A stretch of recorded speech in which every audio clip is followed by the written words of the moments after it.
Have you ever wanted to open a payment processor? You want to get people to buy your stuff on the internet with a credit card. It's really important to have that when you're growing a business. Well, today I have with me Michael Ramsey, and he is a very knowledgeable person in this space. And I'm going to pick his brain and ask him the questions that you guys have been asking me about how to get payment processors open, how to keep them open, how to grow them.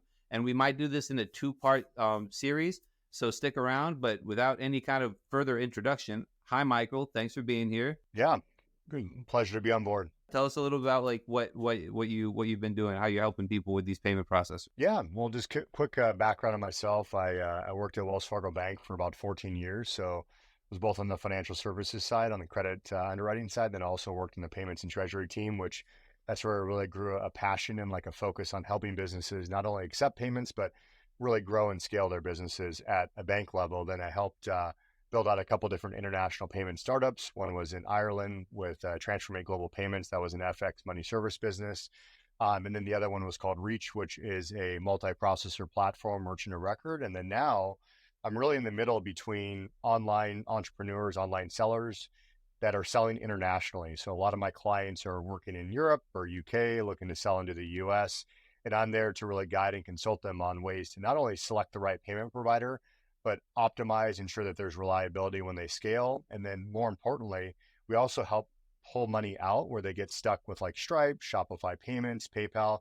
We'll help de-risk their business and provide them a roadmap to not only fix the immediate problem and getting the funds out, but growing and scaling as well. So that's ultimately what we do. And then my business partner is based in Germany, who started a business about 5 years ago.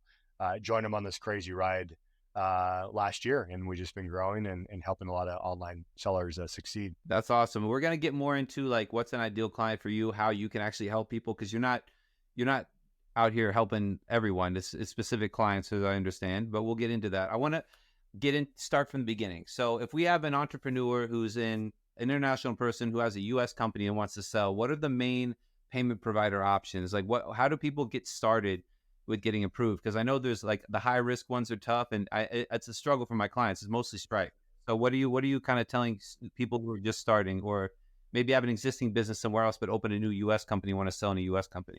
Yeah, there's a lot to unpack with that question, right? I think from a base level, most of my clients that I work with are using Shopify, and they can automatically get enrolled with Shopify Payments, right? But the back end of Shopify Payments is ultimately Stripe, and Stripe really made themselves known by easy onboarding. They were really geared for the internet, for these online sellers, and they cut their teeth in 2008, 2010. I remember them back in 2010 when they were like a 20-person company. Now look at where they're at today. So a lot of people do that because it's easy, right? You can go online, set up an account within 5 minutes. You're really up and running and able to accept payments if all the documentation is there. What's happened though is that with the current credit environment and with the risk tolerance of the banks changing and shifting, and these have been changing more so post 2020, the bank's appetites for some of these clients that used to be boarded back in the day are no longer being boarded. So whenever they look at a client that is selling from the EU to the US or cross border, for example, that's a risk tolerance that's really no longer desired as much as it used to be. So if an online seller is trying to sell into a market such as the US or UK or anywhere else, it's an automatic trigger for almost a shutdown, right? And so there's going to be further evaluation. Why are you selling into another market? And those are always just higher risk merchants, just from a fraud and risk perspective. So the first thing is to answer that question, like shortly, it's Stripe and Shopify Payments are generally the easiest ones and the best options for people starting.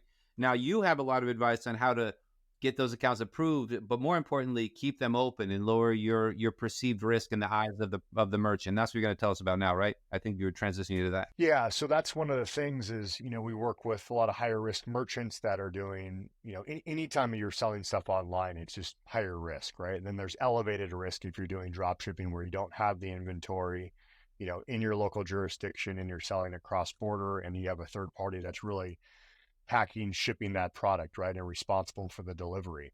So that's another risk level there. So I recommend, in a way to prevent this with Stripe or at least be proactive with this, is to create a compelling business plan. As an entrepreneur, Stripe is going to ask you for documentation, or Shopify Payments is going to ask you for basic documentation.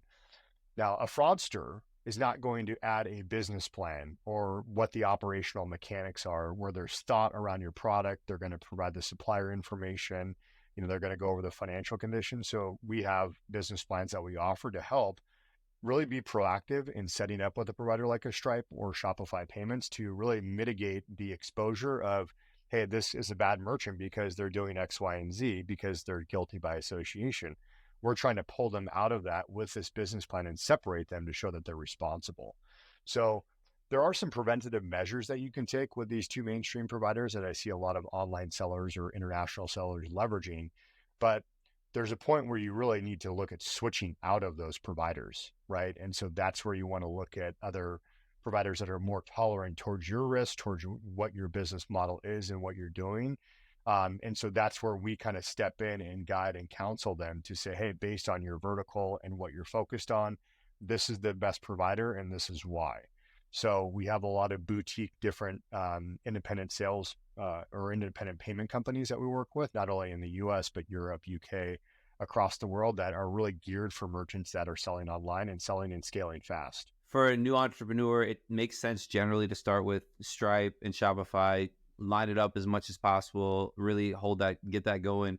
And then once you're scaling, once you're actually doing some volume, then work with someone like you to potentially get better payment processors and reduce your risk of getting shut down when you're doing $1 million a month, so you don't just like completely destroy your business. Because I don't think it's really difficult for a business with no history at all to just go with a big bank like private payment processor, because they have no proof and they kind of don't get through it, right? Tell me a little bit more like about that process or the mindset there. Yeah, so that depends. Now, where I will guide merchants and really counsel them is on their go-to-market strategy, right? So cross-border or selling, to different countries is automatically deemed higher risk. It doesn't matter who the processor is. A quick question: is it considered cross-border if you have a U.S. company and you're selling to Americans? Is that still considered cross-border just because the owners are foreign? No, but there's certain requirements that you have to unlock to achieve that local processing in the US. So, like you mentioned, we'll talk about it, I'm sure, the ITIN, you got to have the personal residence address, et cetera.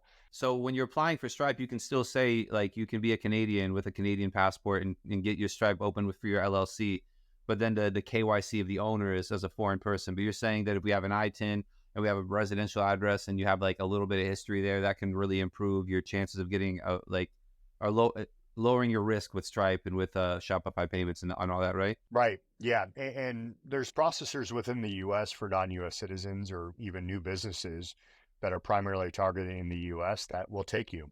Typically there'll be a reserve attachment to that. And again, it's about a compelling business case because most small businesses fail within the first year, 2 years. There's a massively high failure rate. There's a lot of scammy drop shippers out there or, new businesses that are out there, and there's a lot of fraud, right? So that's where you got to have this kind of really hyper focus on your product and making sure that there's a fit there and then the business plan that'll eliminate that. So there are processors that'll just work with brand new businesses, but there's got to be credibility there and there's got to be proof of what the execution will be. And generally it helps like if someone engages you like in a consulting basis, you'd help set up that marketing plan, set up the like what you would submit, and then make the introductions, because obviously having the introduction to the right person is a big start, right? Because cold emails and stuff only gets you so far. So that's kind of how it is, right? Like what are some of these processors in general, like if you don't mind like saying some of the companies, because we've worked with like Easy Pay Direct has been a really popular one, but it's still hard to get those accounts open. There's a lot of those like that. You Google search like high risk payment processors. Are there other ones that you don't know on the internet? Is that Yeah, so that's really the big reason why we're here is that, I've been in the game for 15 plus years on the payment side and then 20 plus years in financial services. There's a lot of crud out there and there's a sea of all this information that says that they can do it. And the problem is that a lot of these processors just don't understand the business models of a lot of online sellers. Like they'll do retail, they'll do point of sale systems, and they'll work in the online sector. They're not hyper focused in that. So what we've done is we've stitched together a global network, not only just in the US, but the EU, UK with my business partner. And within the US, we have I would say about 10 providers that know me, know how I work with my customers, trust me, and so when I bring them somebody that I'm working with, there's already this like the guard is down. And so they kind of have this backdoor way of getting in to a payment processor that is reliable, that they're going to get good pricing, they're going to have everything. With an account manager, it's not going to be this, I'm dealing with a salesperson and I really don't know what their level of experience is. So I'm kind of shepherding this, and I'm there to protect that and be that payments manager for the new entrepreneur without them having to go out and figure this out on their own, which the ROI is a massive time savings and a massive just savings in terms of just overall operations, right? Because if their payment processor goes down, that can kill the business, literally kill the business. So we've already built these out where we have prioritized onboarding with everybody.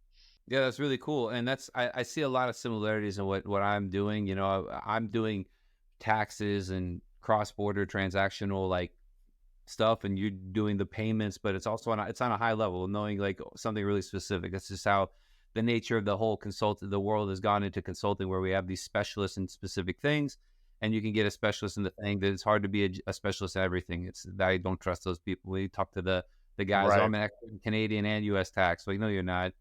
You know a little bit Mm-hmm. about both of them, right? So that Yep. said, I want to slightly pivot. You work mostly with, you're doing a lot of e-commerce stuff. And I think what you guys do is really interesting. I think we only met like a week or two ago, so I haven't referred you directly any clients, but I could tell you know what you're talking about. So I have people that sell info products or services or like memberships or coachings or whatever, like digital stuff. And a lot of them use like a merchant of record, a expensive payment processor, I guess, but it's a really done for really easy, right? So do Yeah. you have any like, do you think it makes sense? That's a good idea. I think because they have such high margins, it makes sense for them because it's a lot easier. Can you give me a little bit insight into the merchant of record game? Well, I'm glad you asked. I used to work for a merchant of record. So I think I mentioned I work for a couple of different payment stars. One of them was a merchant of record. So I pretty much know the entire landscape, whether they're selling a physical good or if they're selling a digital or a But coaching usually service. So merchant of records mostly with digital stuff, right? Or they use e-commerce too? no, it's on e-commerce too. So like Reach is a merchant of record that we partner with. You have Global eShop World who handles Nike. That's like their pillar client. So there's kind of this sea of merchant of records that are out there, and there's some that are phenomenal, right? And then there's merchant of records that are really for like affiliates or digital goods. You have Paddle, FastSpring, to checkout. The Stripe, those are like the Stripe version of merchant of records, right? They're like all online. It's all quick to sign up, and it's for digital service stuff, right? Like Paddle is all software. Right, right, right. They'll handle tax compliance. Yeah, I've heard of Global E, and there was like they do a lot of Sony stuff in Europe or something like that. Like they do like they work with multinationals, so they're like different scales. Okay, I'll stop interrupting you. Yeah, no, all good. We can just keep it going. So yeah, then you have like high risk merchant of record providers, and I do work with a lot of coaches and creators. Now here's the rub right now in the coaching and creator community is that Wells Fargo Bank has exited their BIN sponsorship with Stripe. A lot of coaches use Stripe. It's really changed the risk level of Stripe, and Stripe is also trying to go public with the IPO, and so they're really just de-risking their portfolio.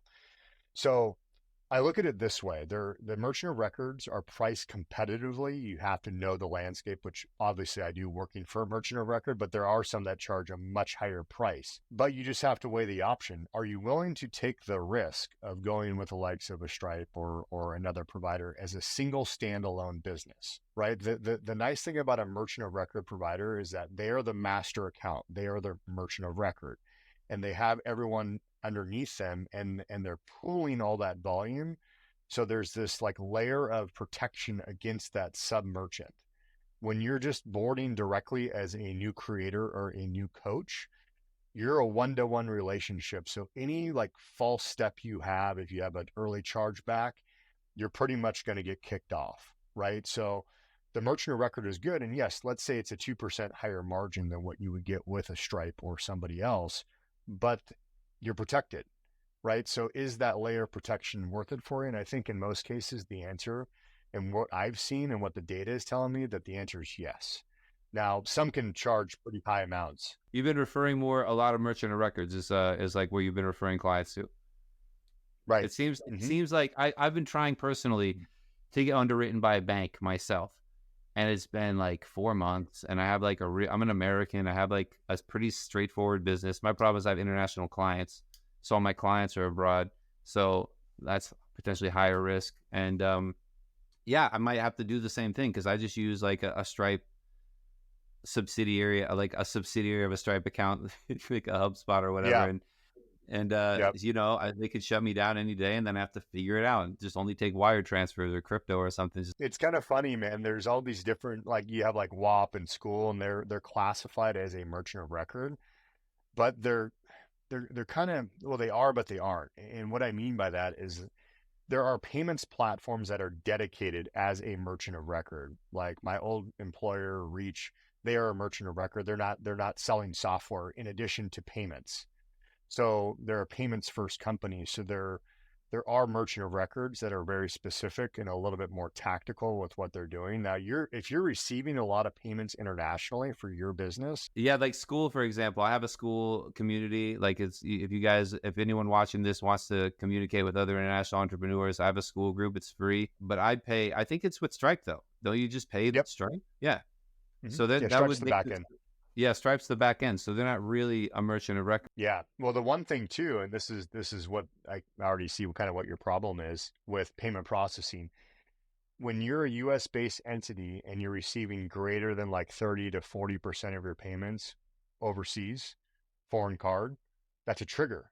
So Yeah. you're getting these triggers, and even if you set up a direct one-to-one relationship with the payment processor, you're still probably going to get flagged and potentially shut down. Now, a merchant of record that is just a payment focused one, the nice thing is that I think you wouldn't have any issues actually. You'd probably be just fine. It is an extra fee and stuff like that, but you're not going to have to deal with the headache. What's the application process like for the merchant of record? And can you apply for a merchant of record like cold? Like you just open a company, you want to be an entrepreneur, can you just do a merchant of record application? If you have like a good plan, you have a website, you have your email, you have your phone number, you have all this stuff, can you just apply, get those opened? Yeah, you can. I mean, again, I think right now I'm always been a proactive person, and I'm always preaching that to my clients is that when you go in cold, you're blending in with everybody else, right? And if the website's not fully updated, there's a lot of like aesthetic things that you need to do to be front and center and look credible. So a lot of times where I see the biggest issues with somebody that is relatively new, and maybe even if they've had a successful business before they start off, they may get gated because a couple things are off and they don't have that business plan or the boarding pack that I always recommend that we do. And a boarding pack would just really just go over the details of the business and exactly what your scaling plans are, forecasting, et cetera. So technically, yes, you can. Likelihood of getting approved with a merchant of record just out the gate as a brand new entrepreneur is lower compared to a traditional provider because it's just the merchant of record. There's more risk to them, right? Because they are the MOR. They're not a direct one-to-one, and so it's more of a challenge, I would say. But you can technically try. Stripe is like a software, not really directly with the bank. And then you have the like Easy Pay and those who are directly with the bank. Then you have Merchant of Records, which is with a company that kind of has their own bank, which is a little bit easier. So the bank ones are the hardest, Merchant of Records second hardest, and then Stripe is the easiest to close. So the Merchant of Record does make a lot of sense. I guess are there like the most popular Merchant of Records? If you can like tell us about some of them that like people use. Like you said, Reach is what you used to work with. Like what kind of clients do they work with? I've heard of Paddle, which is for SaaS businesses, I believe, right? Mm-hmm, Um, mm-hmm. Yeah. tell me, just run through like a couple of them really quick, just because I'm curious, and I'm sure the people watching this far are curious. Yeah. So I would say you want to cut it up into three different lanes. So you have the direct to consumer merchant of records that are payments focused companies. So Reach allows you to sell locally and get access to local payment methods. So if you're a US based company and you're trying to sell into Europe, for example, you're not able to light up like Klarna, Ideal, Bancontact, these local payment methods unless you have an entity in that region. So Reach would allow you, or Merchant of Record would allow you to use their entity structure because they're the Merchant of Record and they have an entity there, and they'll light up all of those extra payment methods that you wouldn't have. So that's the benefit of an MOR. It's almost like you have an entity there without having an entity there because you're on the back of the MOR. So you're saving money, you're going to get local payment methods, which will be higher conversions, and you'll get a better authorization rate. It'll perform better versus selling cross border because you'll fail, like you mentioned, those transactions Mhm. because it's a foreign cardholder, right? So it kind of Yeah. works the other way going out of the US, same going into the US. So There's you have two checkout, and then also Globally is a big provider. And those of you that don't know, Shopify Markets Pro is Globally. It's a merchant of record within Shopify. It's super high price. It's like 7 or 8%, but they do have a MOR model within Shopify today, which is Shopify Markets Pro. That's physical goods. And then you have digital goods. So that's a whole nother world. In digital, you are mandated to collect, file, and pay taxes as the MOR. So on direct to consumer goods, the merchant of record has the option to do that. It's either going to be back to the actual business, or the merchant of record can file on the physical goods. Digital goods are required by the merchant of record. So you have Paddle, you have FastSpringer, kind of the two main ones that you're going to see. And then two checkout goes both sides. They go digital and they can go physical goods as well. And then the third leg of this is there's high risk merchant of records. So these are for merchants that, sometimes they can't get approved, or they're like a vertical focused merchant of record, like a coach or a service business like yourself and even myself. They're more of like a risk layer that goes over a traditional payment processing account. So there's really three merchant of record options.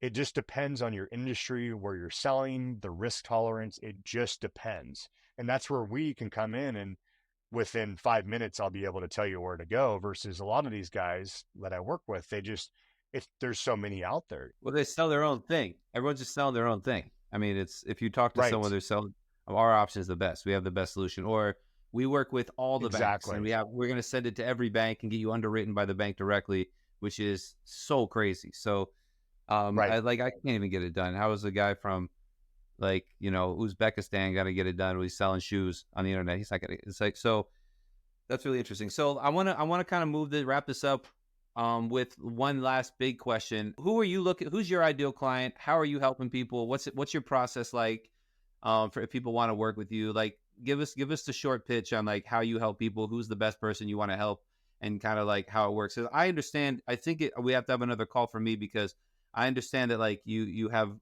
very specific advice and a ton of expertise in the field and really get it done.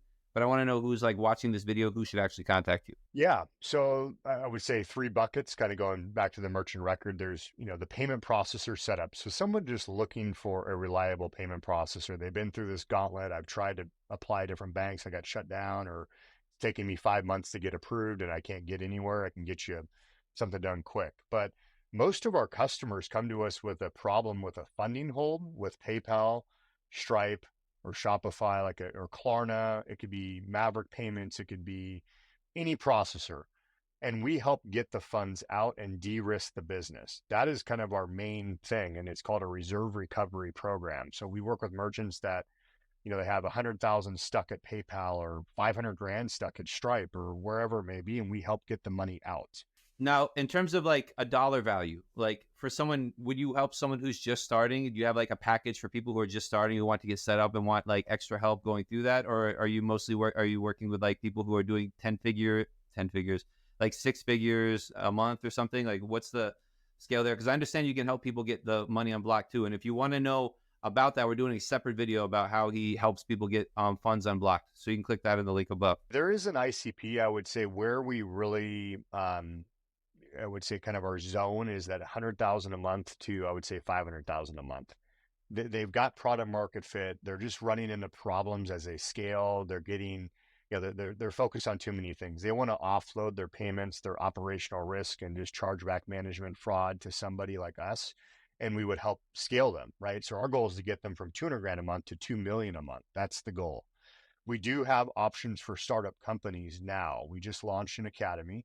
So literally it goes through all of the FAQs and the questions that I get from the online people that are just starting, right? And so, in the best part, it's free. So you can just go in there, access it, and absorb all that information for free. Yeah, but Perfect. yeah, that's great. We can definitely recommend that. I think that's amazing. Yeah, and we help them, right? There's monthly charges that we can do, or we can just do flat fee for they want to do a business plan. That's what we built for these startup companies, is that you got to come in and separate yourself from the sea of the sameness, basically, from a payment processor.